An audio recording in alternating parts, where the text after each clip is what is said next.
Suddenly, out of nowhere, my wife was not able to walk or stand on her own. We're going to show you videos here that's going to give you an indication of the balance problem she's had. First off, it is not vertigo. Secondly, we've had MRI scans, CT scans, a lumbar puncture, an EGG test. All of them come back 100% clean. No cancer, no tumors, no lesions, no infractions, no parasites, no infections, no nothing. This woman has the cleanest bill of health you've ever seen in your life. But as you're about to see, she cannot operate normally. So I'm going to give this to you, with hope that you understand what it is that we're going through. My poor wife, I can't understand how it is she's getting up every day and not wanting to rip her hair out. And number two is in hope that you will share this because we made it a clip on Facebook last night. We're going to make this, what I'm doing right now, a clip on Facebook last night. We're going to hope that you share it with the hope that I'll find some doctor who can tell me what the hell is going on with my wife. And again, remember, all the scans, and this is Mayo Clinic, all the scans, including an eye neurology test, where all the with all the markers being perfect. Here is a minute and a half video, a compilation of what Mary is going through. She'll go backward. Okay, thank you. Okay, good. Do you want to try the one where you have one directly in front of the other? Yeah, I think that was a little bit of a challenge yesterday. Yeah, I can't do that. Okay, yeah, that's okay. All right. Touch your nose with your eyes open. Do it again. Do it again. Do it again. All right, now put your hands out and close your eyes. Touch your nose. All right, try it one more time. Okay, one more time. On the other hand. Left hand. Okay.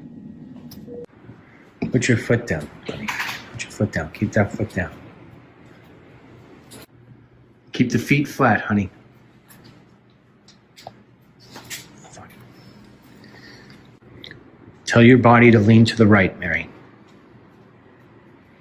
That's it. Tell your body to lean to the right. That's what it feels correct. No, that's incorrect. Lean to the right, honey. Tell your body to lean to the right. Touch the tip of your nose. Go. Okay? And now the other hand. Touch the tip of your nose.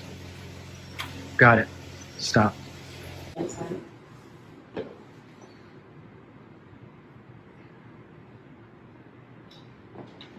Go.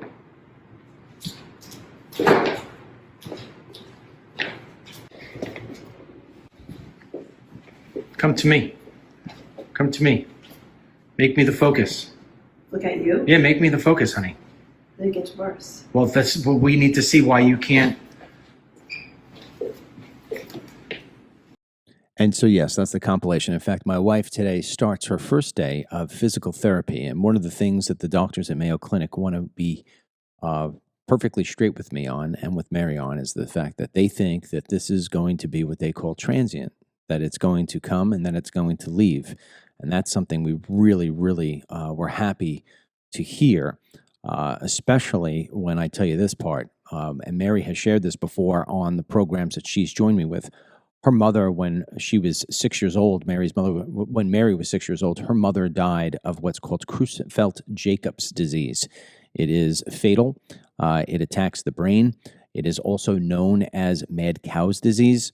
And there is a slight, in some cases, there is a genetic form of it. The autopsy that Mary's mother went through showed that it was not something that was genetic, rather that it was something that was triggered either through a blood transfusion or meat that she had had on a anniversary trip to Bermuda.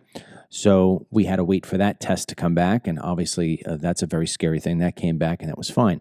So what the doctors want is they want Mary to start to have a physical therapy routine, so this way her brain does not get into bad habits to where the brain does not believe that this is the way she should be walking and operating. So that starts today. So my wife is in for a bit of a long road, and it has not been easy on her for the 2 weeks that this has been taking place. And that is why sometimes I'm missing from the show, because we're going to the Mayo Clinic or because we're going to some other specialist. And it has been quite the ordeal. At the same time is, once in a while, God throws you a curveball, and it lets you see how good of a hitter you actually are. And I can say that my family has been hitting it over the wall. We're hitting grand slams every day. The true test of our family has been presented to us. And I should say with a big smile on my face, but it's hard to get a smile when you're talking about this kind of thing. The person that you see in those videos walking my wife is my son, Ryan. And my son, Ryan, has been by my side the entire time as I've been by my wife's side. So if I'm spending 24 hours a day with my wife, Ryan has been with us for at least 20 of those. Also, my daughter, Ashley, has been sort of filling in as the go-to mom, if you will, helping out Kelly, doing things like laundry and everything else. I mean, everybody's stepping in. Denny has been working around the clock, having to fill in for a lot of the things that I would usually do. And, even things like taking care of my dog. I mean, it's amazing when your family is in crisis mode. You forget about the pet. Who's feeding it? Who's drinking it? Who's walking it? Denny's been taking care of that. And, of course, Kelly, just being in high school, she has been following through with all of her schoolwork and everything else like that. So this way it's one less thing for me and for Mary and for the rest of us to work at. And it's amazing because I never doubted my family would come together and bond in a way that said, hey, we're going to fix this. We've always been tight. No matter what we do, we work together, we vacation together, we all live in the same town. We are such a tight family. It's almost unbelievable. And this has now taken us to the next phase. Nothing can break us. And that's the way we are. And what definitely helps is I can tell you that my family read a lot of the messages that are left on Facebook, on Team DML, on Rumble, especially with regard to the warm things that people have been saying about my wife, Mary. So we want to say thank you. Thank you for all those prayers. We will get through this time. We believe heavily in our faith and in God, and we pray every single day, and we have groups here where we live. We've made incredible friends, and there is a group, it's a prayer group. Mary is a part of it, and Mary has helped other families, and now we're getting the reciprocal to that, if you will. For the next 14 days, I believe it is, we've had 2 already. Families have been bringing us meals, and we're a big family to feed. So it's not like it's some cheap or easy endeavor. And every night at my house, 6 p.m., tonight will be, I think, Hawaiian chicken. We get another meal because they know that we're kind of struggling in the sense of being able to keep up that part of our life. So it's very, very warming, and it's very, very loving when you know that your neighbors and your friends are thinking about you all the time and praying for you. And at this point, that's what we really need. We need prayers. And those prayers are going to keep my wife on a path to getting stronger. And like I said, when the door knocks at 6 o'clock and there's somebody there with a big, huge tray of meatballs or Hawaiian chicken or, soup and salad, whatever it is, it just lets you know that, even when you can't see somebody, if that person is thinking about you and praying for you, it makes you all the stronger. So I want to say on behalf of my family to all the people out there, especially ones who have tried to send me emails and give me suggestions and all that other different stuff, I appreciate it. I may not respond to any of them because I'm just so damn busy, but it doesn't mean I'm not reading them. And I never discount somebody's pain and suffering that they had, even if it's different than that I've had or my wife's had or my family's had. So once again, on this Friday, I want to say before I go getting into the ugliness of politics, let me get into the beauty of life. And the beauty of life says never underestimate and never take for granted how important it is to have your health. Never, ever bypass the opportunity. Go up and take a walk. One of the things I said to my wife recently, I said, you know how many times I've asked you to take a walk with me? And you've said no because you're too busy doing this and too busy doing that. I said, I bet you'll never say no again.